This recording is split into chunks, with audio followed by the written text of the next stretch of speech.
What's up, you guys? It's Cthulhu here, coming at you with an updated Yubel Fiendsmith deck profile. As the title says, I have gone undefeated back-to-back 2 locals this weekend for a total of 7-0.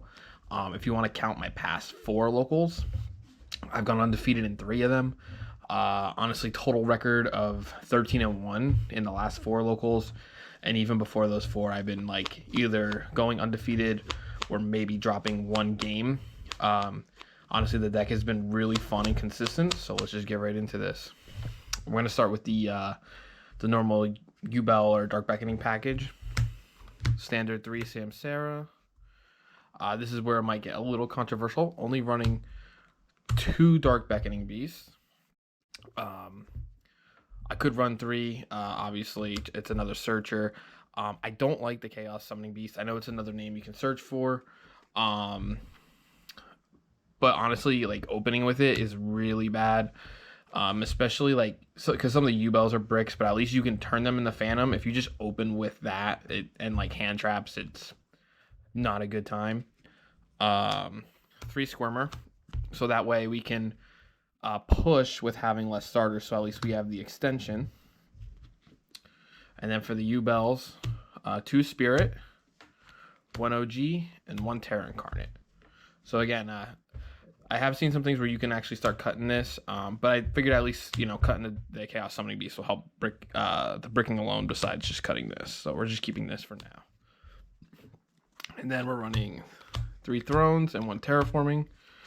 Pretty standard. Obviously, you can't search for Thrones, so we need the Terraforming to give us a little boost. 1 Nightmare Pain. Sometimes I wish I had the second one if this gets like banished off Cosmic or something, but it's not so much our win condition now it's more or less just our combo piece. But if you like with Gates, you just keep bringing it back if they just destroy it, which, speaking of which, 3 Gates. I'm really loving running the 3 Gates and the 2 Beasts, and I know you're gonna say, well, how are you ever gonna activate all these Gates if you only have 2 Dark Beckoning? That's why when I make Phantom a Yubel, I prefer making it with a Yubel name and a Dark Beckoning Beast, shuffling them back to the deck. That way I can always activate this card to search. Onto the Fiendsmith stuff. 3 Engravers, 1 Tract, and 1 Lori. Very small package. This is all you need. It's one of the best engines, especially since it's only 5 cards in the main.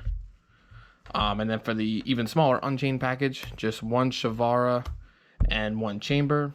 I still prefer Chamber over Escape. I know Escape can help do things like, playing through opponents' floodgates, things like that, but I just like being able to link off Solar Rage to make other things going first, and then being able to bring it back on the opponent's turn with Chamber.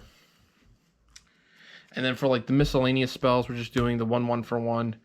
It does come up, and then we're playing 2 Crossouts and 1 Call By. I just want to be able to play the game, so these always come in clutch whenever they're in hand. Call By came in clutch today. Specifically, I got hit with Spooky going in, like, about to go into time, and Call Buying the Spooky probably won me the game.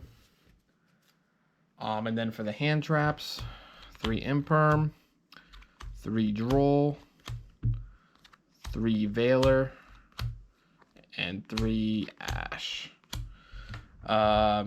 You can throw Nib in here. You can replace any of these. This is a 43 main card, so I mean, you could replace any of these with Nib and that'd be fine. Droll has been going really hard for me. Obviously destroys rogue decks, but it really does hurt the Fiendsmith decks if they open, like, trying to do a Fiendsmith combo. Like, if they go like Engrave or Search for Tract, you Droll them, and it just kind of like stops a lot of their pushes.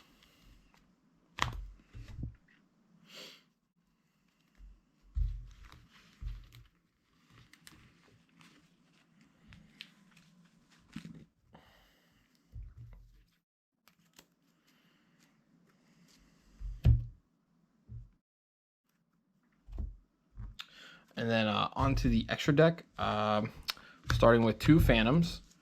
2 Phantoms is usually enough. Sometimes there are times where you wish you had that third because you had to use the second one for extension, like to make link plays and stuff, and that's where like you really miss that third one. But honestly, 2 has been enough, especially since you could add it back with Throne. And then for the Fiendsmith stuff, you know, this should essentially be a Fiendsmith card. Closed Moon, 1 Requiem, 1 Sequence.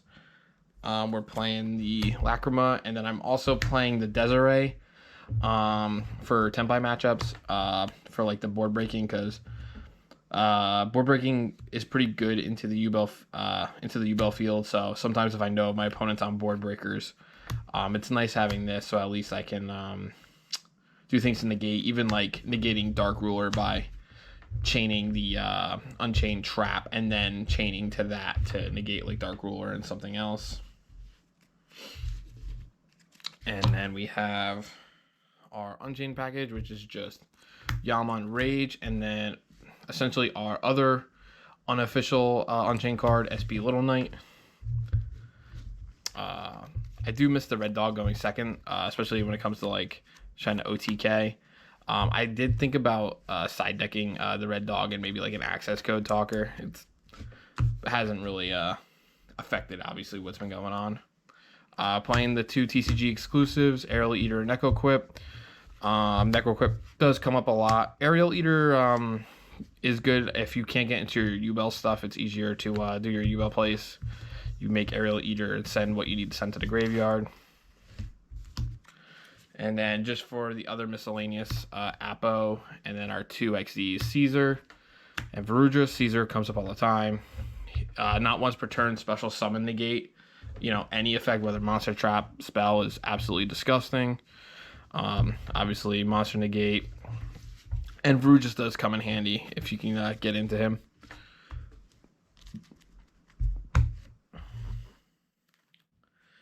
And then for the side deck, obviously this is going to be based on your locals. I'll explain why I'm running what I'm running. Running 3 Bestials. Obviously good against the Fiendsmith matchup. Really good in the Branded. Came in clutch today for me against Branded. Also, just it's a very niche scenario.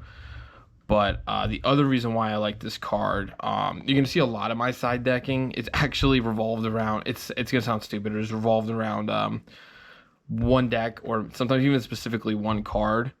I can never pronounce the name or remember the name. I'll put it in the video here. It's this dragon that the Tempais use the special out or normal out, where basically it locks us from special summoning Dark Soul Lights, which is essentially our whole deck. So like when they do that, when they chain that, or they activate Sphere's effect to special summon it, a lot of times I'll chain a Bestial to banish the Spheres. So this will like special out on chain 2. That way when they special that, you can attack over the dragon. Unfortunately, you're going to give Tempai a second turn doing that, but or a third turn, you know, another battle phase, but at least you can try to build a board after that and try to stop them. Droplet for 2 reasons. Same dragon, so I can try to negate his effects. Also for Sanctifier, since we can't target Sanctifier, this is like one of our ways of stopping it. Ghost Ogre. Ogre is good for you know, many different things, you know, back row decks, based on like continuous effects, things like that. It's good into Apo. I mainly have it here for the Tempai field spell in case they have to activate it. I Ogre it, and then it's almost like fair game at that point, because watching them play isn't fun. 2 Nib. Only running 2 because every time I play 3, I end up seeing all 3 in my hand for some reason. So just running 2, so at least like I still have a chance of seeing it, but not seeing too many of it. And then just the back row, 1 Duster and 3 Cosmic for those pesky back row decks. All right, so that's my back-to-back undefeated Yubel Fiendsmith deck profile. If you guys have any recommendations or questions about choices, like more in depth or anything like that, or even some tips that I can throw in here for some things I'm not thinking about, just let me know down in the comments. If you can like and subscribe, you guys have a good one.